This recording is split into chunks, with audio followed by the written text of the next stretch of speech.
صحافی معاشرے کا اہم ترین ستون ہے اور ان کے بغیر ملکوں کی ترقی اور معاشرے کی اصلاح ممکن نہیں۔ صحافی معاشرے کی کمزوریوں کی نشاندہی کرتے ہیں۔ ان خیالات کا اظہار الیکٹرانک اور پرنٹ میڈیا کے صحافیوں کے اعزاز میں تقریب کے انعقاد کے میزبان عبدالمجید مغل نے کیا۔ مسلم لیگ نون نے متحدہ عرب امارات میں مقیم الیکٹرانک پرنٹ میڈیا کے اعزاز میں ایک مقامی ہوٹل میں ایک عشاء کا اہتمام کیا، جس میں PMLN کے صدر غلام مصطفیٰ مغل، صدر برطانیہ زبیر گل، ملک دوست محمد عوان، راجہ ظہیر شوکت بٹ، اکبر علی ساکی، مخدوم شوکت قریشی، راجہ عابد، سرور مغل، فروغ رائچ کے علاوہ دیگر مسلم لیگوں نے شرکت کی، جبکہ صحافیوں کی طرف سے اشفاق احمد، طاہر منیر، مدثر خوشنود، رانا ارشد، طارق ندیم، حمید بابر، احد قریشی، سید عباس، عارف شاہد، خالد گوندل، حافظ زاہد، ارشد انجم، توقیر احمد، عامر ملک، رانا رضوان، حافظ عبدالرؤف، ناصر مغل کے علاوہ دیگر صحافیوں نے شرکت کی۔ اس موقع پر مقررین نے اپنے خیالات کا اظہار کرتے ہوئے کہا، پاکستانی صحافیوں کی خدمات پر موجود صحافی قوم و ملک کی بہت بہتر خدمت کر رہے ہیں اور ملک میں معیشت صحافت سے پاکستان کا امیج پوری دنیا میں اچھے انداز میں پیش کر رہے ہیں۔ تقریب میں صحافیوں کو ان کے اچھے کام پر خراج تحسین پیش کیا گیا۔ میزبان عبدالمجید مغل نے امید ظاہر کرائی کہ مستقبل میں صحافت میں مل کر چلیں گے۔ صحافیوں نے بھی میزبان کا شکریہ ادا کیا۔ شارجہ سے رپورٹ کر رہے ہیں طارق ندیم۔ صاحب کا بیانیہ اور میں سمجھتا ہوں کہ پاکستان کو بنانے کے لیے، اور جب میاں محمد نواز شریف کو موقع ملا، آپ لوگ اس چیز کے گواہ ہیں، انہوں نے پاکستان کو بنایا۔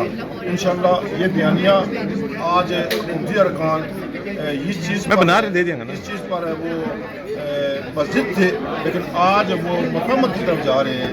میں سمجھتا ہوں کہ یہ ٹیم وہ عنقریب اپنی ٹیم کو بھیجنے کے لیے تیار ہو گئی ہے UK میں کہ مفہومت کریں، لیکن میں سمجھتا ہوں اصول پر مفہومت نہیں ہوگی۔ ٹھیک، بہت شکریہ۔ ٹھیک ہے، سے پورا اوورسیز کمیونٹی اس وقت میاں محمد نواز شریف صاحب کے ساتھ کھڑی ہے، اور جس طرح سے آپ نے پاکستان میں دیکھا کہ پاکستان کو ایٹمی طاقت بنانے والا 3 ٹائم پرائم منسٹر، انڈیا کی آنکھوں میں آنکھیں ڈال کے 5 دھماکوں کے بدلے 6 دھماکے کرنے والا وہ انسان جس نے پاکستان میں خوشحالی لایا، اس کے اوپر غداری جیسے مقدمات بن رہے ہیں، تو اس کی بھرپور مذمت کرتے ہیں۔ اور انشاءاللہ تعالی میں آپ کو یہ بتا دوں کہ حکومت بس وہ اپنے آخری دن گن رہی ہے، اور یہ گجرانوالہ کا جو جلسہ ہوگا اس سے آپ کو اس دن ہی رزلٹ نکل آئے گا کہ پاکستان میں چینجنگ شروع ہے۔ انشاءاللہ تعالی چند دنوں کی، اب مہینوں کی نہیں، چند دنوں کی بات ہے کہ پاکستان میں حقیقی جمہوریت کا، آئین کی بالادستی کا بول بالا ہوگا۔ جس طرح دیکھا ہے یہ فرسٹ ہمارا سٹیپ ہے، اس میں آپ نے دیکھا ہوگا جو نہیں بھی ملتے تھے وہ بھی ملے ہیں۔ اسی طرح ہماری کوشش جاری رہے گی، انشاءاللہ ہم سب کو متحد کریں بھی گے اور ساتھ بھی لے کے جائیں گے۔ تو کیا سمجھتے ہیں جس طرح مریم نواز وہ بڑی تحریک شروع کرنے جا رہی ہیں، تو کیا ان کے حوالے سے کیا کہنا چاہیں گے؟ وہ جو تحریک کر رہی ہیں انشاءاللہ ہم اس کی تحریک کے شانہ بشانہ پاکستان میں شامل ہوں گے اور بھرپور ہم اس تحریک کو کامیاب بنائیں گے۔ ٹھیک، اور میاں نواز شریف کے بیانیے کے اوپر کیا کچھ کہنا چاہیں گے؟ جی جناب، میاں صاحب کا جو بیانیہ ہے جناب شروع سے لے کے وہ اپنے ملک اور قوم کے لیے ہے، جو اس کے مفاد کے لیے ہے۔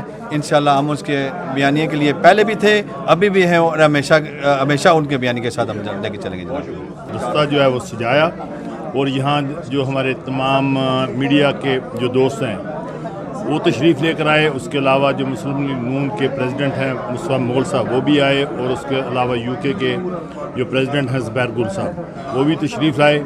تو میں سب کا شکر گزار ہوں، اور میڈیا کا بھی، جنہوں نے مجھے یہ سب کو ویلکم کرنے کا موقع دیا۔ بہت شکریہ۔